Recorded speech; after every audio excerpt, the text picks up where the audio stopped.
বিশ্বের বিভিন্ন দেশে পালিত হচ্ছে ঈদ উল আজহা। মুসলিম দেশগুলোতে কোরবানির সুযোগ থাকলেও অমুসলিম দেশগুলোতে কেন ভিন্ন নিয়ম? এক সপ্তাহ আগেও জানিদোস্ত ছিলেন ডোনাল্ড ট্রাম্প এবং ইলন মাস্ক। কী কারণে বন্ধু পরিণত হলে সবচেয়ে বড় শত্রুতে? যুক্তরাষ্ট্রের নিষেধাজ্ঞাকে রাজনৈতিক প্রতিশোধ বলছে ইরান। ভোগান্তিতে তেহরানের সাধারণ মানুষ।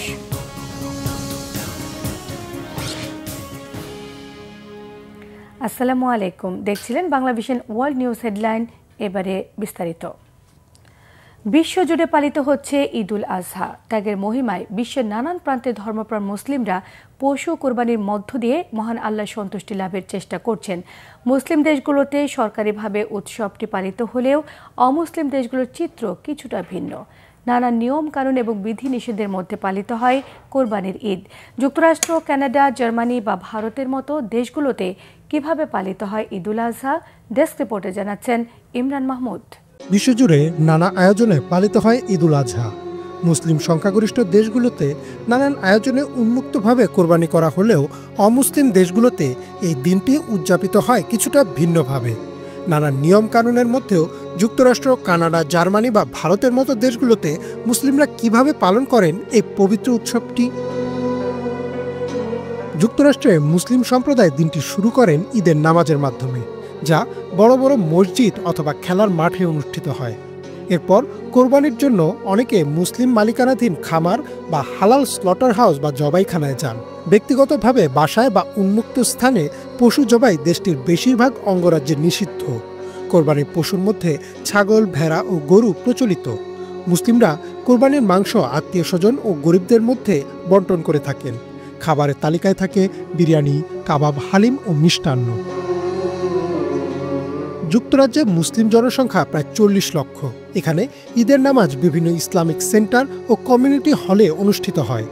যুক্তরাজ্যের আইন অনুসারে কোরবানি দিতে হলে লাইসেন্সপ্রাপ্ত হালাল স্লটার হাউসে পশু জবাই করতে হয়। কোরবানির পশুর মধ্যে ভেড়া, ছাগল ও গরু দেখা যায়।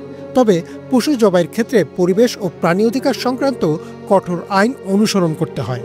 ঈদের দিন বাসায় কোরবানির মাংস দিয়ে তৈরি করা হয় বিরিয়ানি, চাপ, কাবাব ও পায়েসের মতো নানা পদ। কানাডায় ঈদ উল আজহা পালনে রয়েছে সুসংগঠিত মুসলিম কমিউনিটির বড় ভূমিকা। ঈদের নামাজ আদায় হয় মসজিদ, কমিউনিটি সেন্টার বা ভাড়া করা বড় অডিটোরিয়ামে। এখানেও পশু জবাইয়ের জন্য লাইসেন্সপ্রাপ্ত হালাল স্লটার হাউস ব্যবহার বাধ্যতামূলক।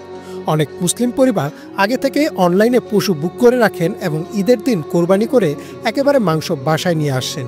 দেশটির মুসলমানদের মধ্যে বাংলাদেশি, পাকিস্তানি, আরব ও সোমালীয় জনগোষ্ঠীর প্রভাব থাকায় খাবারে দেখা যায় বৈচিত্র্য। বিরিয়ানি, শাহী কাবাব, শিরখুরমা ও নানান ঐতিহ্যবাহী খাবার পরিবেশিত হয়। জার্মানির মুসলমানদের একটি বড় অংশ তুর্কি বংশোদ্ভূত। এখানে ঈদ উল আজহায় সরকারি ছুটি না হলেও মুসলিমদের মধ্যে দিনটি বিশেষ গুরুত্বের সাথে পালিত হয়। ইসলামিক সেন্টার ও মসজিদগুলোতে সকালবেলার নামাজ শেষে মুসলমানরা লাইসেন্সপ্রাপ্ত হালাল স্লটার হাউসে গিয়ে পশু জবাই করে থাকেন। ব্যক্তিগতভাবে পশু জবাই কঠোরভাবে নিষিদ্ধ হওয়ায় অনেকেই পশু কোরবানির জন্য আগে থেকেই বুকিং করে রাখেন। খাবার হিসেবে পরিবেশিত হয় তুর্কি খাবার, বিরিয়ানি, মোরগ পোলাও, অ্যারাবিয়ান রোস্ট ও মিষ্টি জাতীয় খাবার। রাশিয়ায় প্রায় 2 কোটি মুসলমান বসবাস করেন, যাদের বেশিরভাগ থাকেন চেচনিয়া, দাগেস্তান ও তাতারিস্তানের মতো অঞ্চলে। ঈদ উল আজহা এখানে ধর্মীয়ভাবে অত্যন্ত গুরুত্বপূর্ণ। বড় শহরগুলোতে ঈদের নামাজ হাজার হাজার মুসলমান একত্রে আদায় করেন। রাশিয়ায় পশু জবাইয়ের জন্য নির্ধারিত স্লটার হাউস ব্যবহারের নিয়ম রয়েছে। পশু হিসেবে সাধারণত ভেড়া ও গরু কোরবানি দেওয়া হয়। কোরবানির পর মাংস গরিবদের মধ্যে বিতরণ করা হয় এবং পরিবারের মধ্যে উৎসবমুখর পরিবেশে খাবার পরিবেশন করা হয়। ভারতে ঈদ উল আজহা উদযাপন মুসলিমদের জন্য আবেগঘন হলেও এটি প্রায় রাজনৈতিক বিতর্ক ও সহিংসতার কেন্দ্রবিন্দু হয়ে ওঠে। ভারতের অনেক রাজ্যে গরু জবাই নিষিদ্ধ, কারণ হিন্দু ধর্মে গরু পবিত্র প্রাণী হিসেবে বিবেচিত। তবে মুসলিম সম্প্রদায়ের একাংশ ঐতিহ্যগতভাবে গরু কোরবানি দিয়ে থাকেন। এই নিয়ে বহুবার উত্তেজনা ছড়িয়েছে এবং ঘটেছে নানান অনাকাঙ্ক্ষিত ঘটনা। বিগত কয়েক বছরে উত্তরপ্রদেশ, ঝাড়খণ্ড ও রাজস্থানে কোরবানির গুজবে বা গরু পরিবহনের অভিযোগে মুসলমানদের মারধর ও হত্যা করার অভিযোগও উঠেছে। যদিও ভারত সরকার কাগজে কলমে ধর্মীয় স্বাধীনতার স্বীকৃতি দেয়, বাস্তবে ঈদ উল আজহা নিয়ে স্থানীয় মুসলিমদের মধ্যে এক ধরনের ভয় ও আত্মরক্ষার প্রবণতা লক্ষ্য করা যায়। ইমরান মাহমুদ, বাংলাভিশন। ঈদেও থেমে নেই ইসরায়েলের বর্বর আগ্রাসন। যুদ্ধবিরতি ভঙ্গ করে বিমান হামলা চালিয়েছে লেবাননের রাজধানী বৈরুত সহ একাধিক স্থানে। এদিকে হামাস দমনে স্থানীয় সন্ত্রাসী গোষ্ঠীগুলো সাহায্য নেওয়ার স্বীকারোক্তি দিয়েছেন ইসরায়েলের প্রধানমন্ত্রী বেনিয়ামিন নেতানিয়াহু। বৃহস্পতিবার রাত 11:30 নাগাদ একের পর এক বিমান হামলায় কেঁপে ওঠে বৈরুতের দক্ষিণাঞ্চল। গত নভেম্বর যুদ্ধবিরতি চুক্তি কার্যকরের পর এ নিয়ে চতুর্থ দফায় হামলা চালালো ইসরায়েলি সেনারা। বলা হয়েছে একাধিক ভবনের আন্ডারগ্রাউন্ডে হিজবুল্লাহ সদস্যদের গোপন তৎপরতা রোধের জন্য এই হামলা চালানো হয়েছে। হামলার আগে দাহিয়ে শহরতলির অন্তত 3টি এলাকা থেকে স্থানীয় অধিবাসীদের নিরাপদ স্থানে সরিয়ে নেওয়ার নোটিশ জারি করেছিল ইসরায়েল।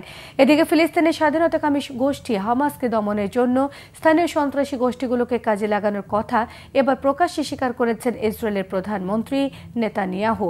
সামাজিক মাধ্যমে এই স্বীকারোক্তি দিয়ে পোস্ট করা একটি ভিডিওতে তিনি জানান, হামাস সদস্যদের উপর হামলা চালিয়ে ইসরায়েলকে সহায়তা করেছে 32 বছর বয়সী বেদুইন ইয়াসির আবু শাবাবের নেতৃত্বাধীন পপুলার ফোর্সের মতো একাধিক গোষ্ঠী। যুক্তরাষ্ট্র ইসরায়েলের সমরাস্ত্র পরিবহন আর গাজায় ত্রাণ বিতরণ কার্যক্রমে দখলদার বাহিনীর নিরাপত্তা নিশ্চিতের কাজও করছে এই পপুলার ফোর্স।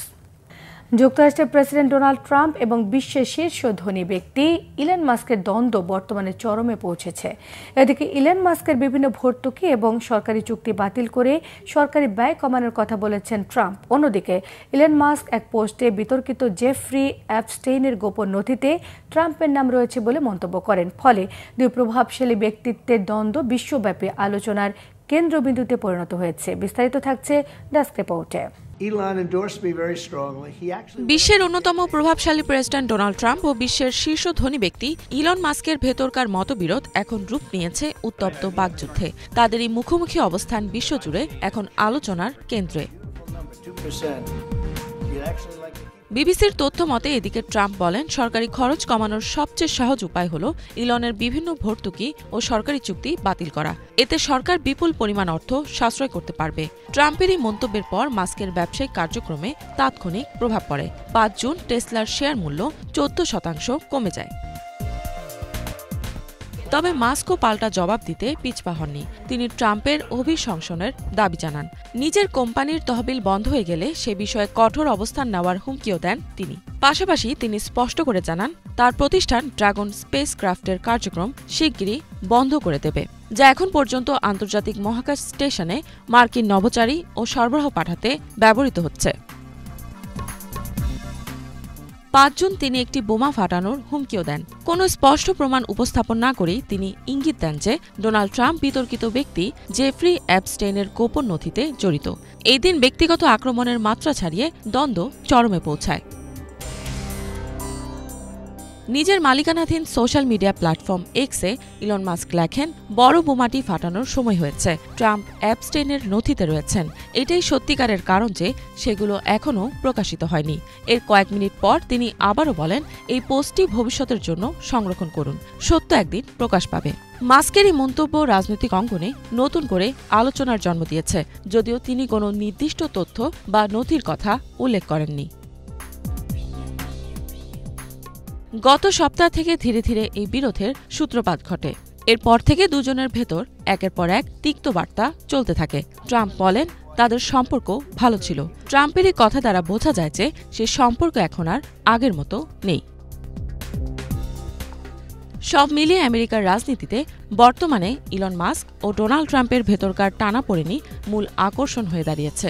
এই সংঘাত শিগগিরই থামবে বলে কোনো ইঙ্গিত নেই। মাস্কের মতে ট্রাম্প হয়তো আরও 3.5 বছর রাজনীতির মঞ্চে থাকবেন, তবে তিনি নিজে অন্তত 40 বছর প্রভাব খাটাতে পারবেন। ইফাত জাহান, বাংলাভিশন। ট্রাম্প প্রশাসনের নতুন ভ্রমণ নিষেধাজ্ঞায় ফের ইরানকে নিশানা করা হলো। 12টি দেশের ওপর যুক্তরাষ্ট্রে প্রবেশে নিষেধাজ্ঞা জারি হয়েছে, আর সেই তালিকায় শুরুতেই রয়েছে ইরানের নাম। ওয়াশিংটনের এই সিদ্ধান্তকে রাজনৈতিক প্রতিশোধ বলছে তেহরান। ক্ষুব্ধ ইরানি নাগরিকরা বলছেন, এই নিষেধাজ্ঞার আসল শিকার সাধারণ মানুষ, সরকারের কিছুই যায় আসে না। ট্রাম্পের দাবি এটি নিরাপত্তা রক্ষার জরুরি পদক্ষেপ, কিন্তু ইরান বলছে এটি কূটনৈতিক শত্রুতার ধারাবাহিকতা। যুক্তরাষ্ট্র ইরান সম্পর্কে ট্রাম্পের এই পদক্ষেপ কি টেনে আনবে নতুন অস্থিরতা? হাফিজুল ইসলামের ডেস্ক রিপোর্টে থাকছে বিস্তারিত। ইরানকে আবারও আন্তর্জাতিকভাবে অপমানিত করার কৌশল হাতে নিয়েছে যুক্তরাষ্ট্র। মার্কিন প্রেসিডেন্ট ডোনাল্ড ট্রাম্পের নতুন ভ্রমণ নিষেধাজ্ঞায় প্রথম সারিতে আছে ইরানের নাম। এমন ঘোষণার পরপরই ক্ষোভে ফুঁসছে তেহরান। ট্রাম্পের দাবি এই নিষেধাজ্ঞা বিদেশি সন্ত্রাসবাদ ও আমেরিকার নিরাপত্তা হুমকি ঠেকানোর জন্য জরুরি পদক্ষেপ। তবে ইরান বলছে এটি একটি রাজনৈতিক প্রতিশোধ, যার মাধ্যমে তাদের আন্তর্জাতিকভাবে একঘরে করতে চায় যুক্তরাষ্ট্র। রাজনৈতিক উদ্দেশ্য প্রণোদিত এই সিদ্ধান্তের মাধ্যমে আসলে কি হাসিল করতে চাইছেন ট্রাম্প?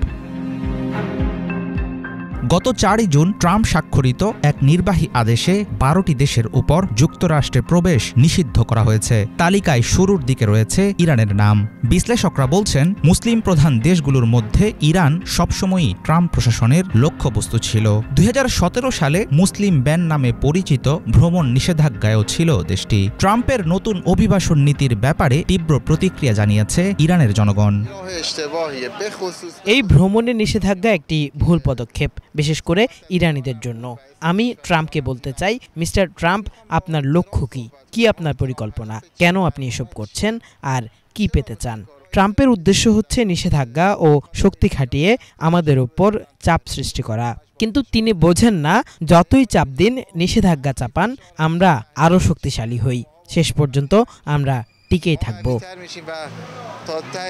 নির্ধারিত সময়ের পর ইরান সহ তালিকাভুক্ত দেশগুলোর নাগরিকদের নতুন করে ভিসা দেওয়ার কার্যক্রম সম্পূর্ণ বন্ধ থাকবে। 9 জুনের আগে ইস্যুকৃত মার্কিন ভিসা বাতিল করা হবে না, কিন্তু এরপর নতুন করে যুক্তরাষ্ট্রে প্রবেশের কোনো সুযোগ থাকবে না বলে জানিয়েছে ট্রাম্প প্রশাসন।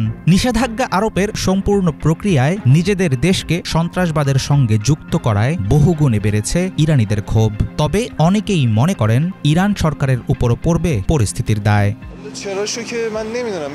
সত্যি বলতে আমি জানি না এই নিষেধাজ্ঞার কারণ কি। মার্কিন নীতিগুলো আমি ঠিক বুঝতেও পারি না, কিন্তু এর পরিণাম স্পষ্ট। আরও নিষেধাজ্ঞা, আরও অর্থনৈতিক চাপ, হাজারো স্বপ্ন ধ্বংস হয়ে যাবে, আরও অনেক কিছুর প্রভাব পড়বে। এই ধরনের নীতি সবসময় আমাদের জনগণের উপরই আঘাত হানে। সরকারের তো কিছু হয় না, সরকার ঠিকই ইচ্ছে মতো চলে, আমরা মাঝখানে পড়ে সবকিছু সহ্য করি।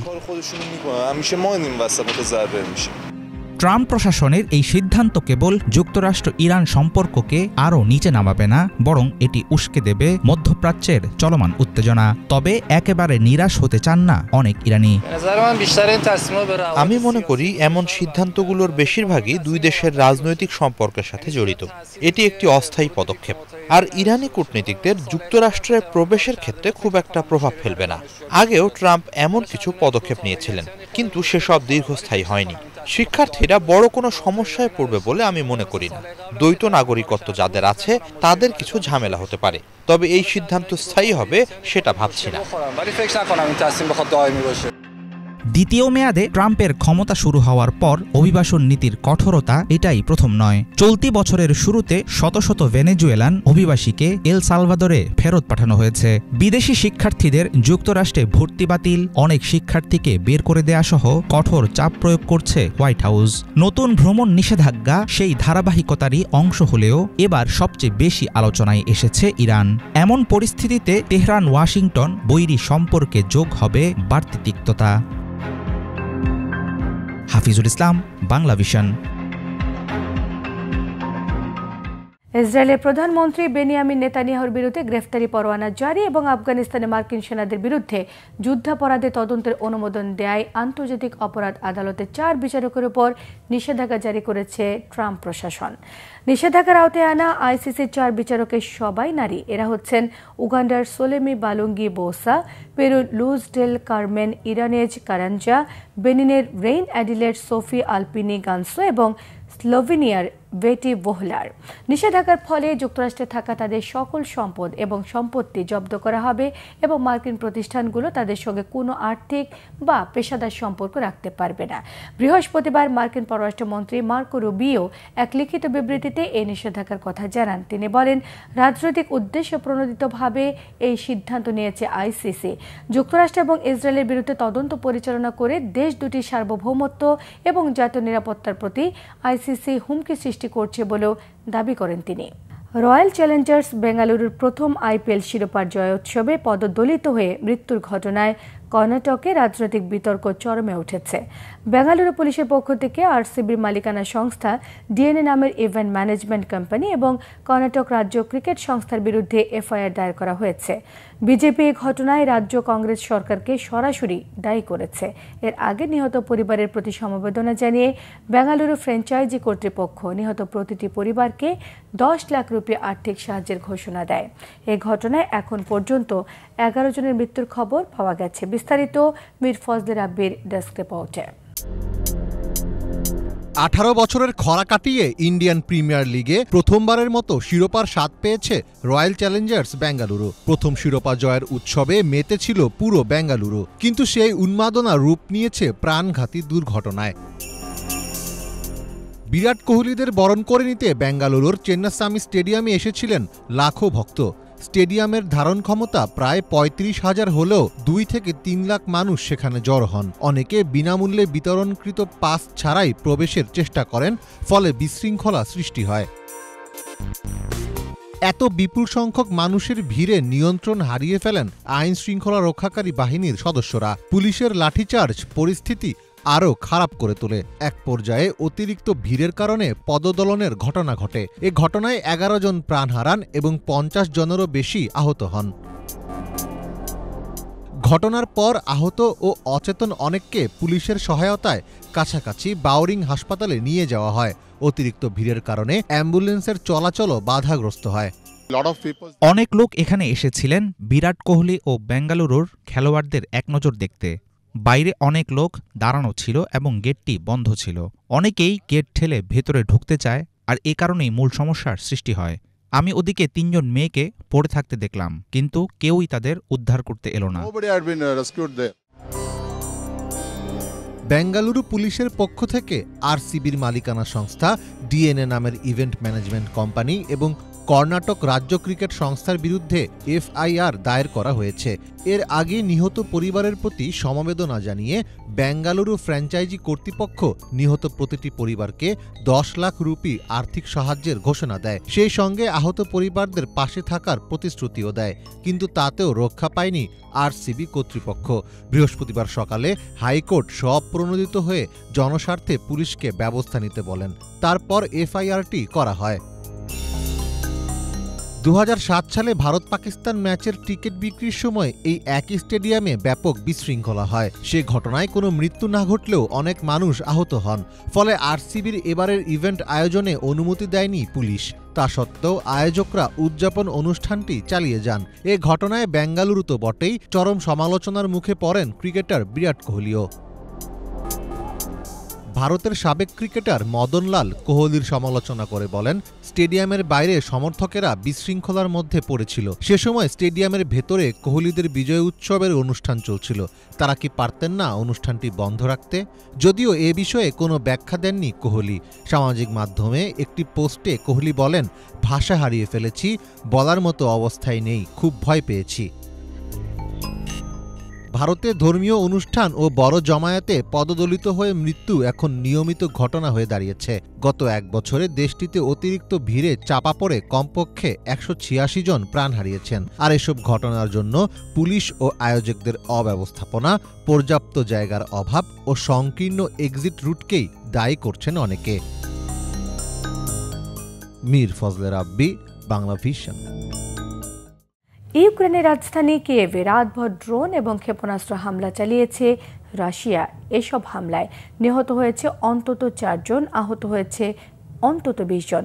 হামলার তীব্রতায় দেশটির বিভিন্ন স্থানে জরুরি সতর্কতা জারি করা হয়েছে। ইউক্রেন কর্তৃপক্ষ জানায়, বৃহস্পতিবার রাত জুড়ে রাশিয়া 6টি ক্ষেপণাস্ত্র ছুড়েছে এবং 407টি ড্রোন হামলা চালিয়েছে। এর মধ্যে 200টি ড্রোন প্রতিহত করা হয়েছে দাবি করেছে ইউক্রেন। এদিকে রাশিয়ার অধিকৃত ক্রিমিয়ার কিছু অংশে ইউক্রেন বেশ কয়েকটি আক্রমণ শুরু করে বলে জানিয়েছে দেশটি। এ সময় 174টি ইউক্রেনের ড্রোন ভূপাতিত করেছে বলে দাবি করেছে রাশিয়ার প্রতিরক্ষা মন্ত্রণালয়। এছাড়া কৃষ্ণ সাগরের উপর আরও 3টি নেপচুন ক্ষেপণাস্ত্র প্রতিহত করেছে বলেও জানিয়েছে রাশিয়া কর্তৃপক্ষ। গত কয়েক মাসে ইউক্রেনে একাধিক বিমান হামলা চালিয়েছে রাশিয়া। বিশাল এই হামলার পর যুদ্ধবিরতিতে রাশিয়ার ওপর চাপ বৃদ্ধি করতে যুক্তরাষ্ট্র এবং ইউরোপকে আহ্বান জানিয়েছেন ইউক্রেনের প্রেসিডেন্ট ভলোদিমির জেলেনস্কি। এই ছিল আজকের মতো, সঙ্গে থাকায় সবাইকে ধন্যবাদ।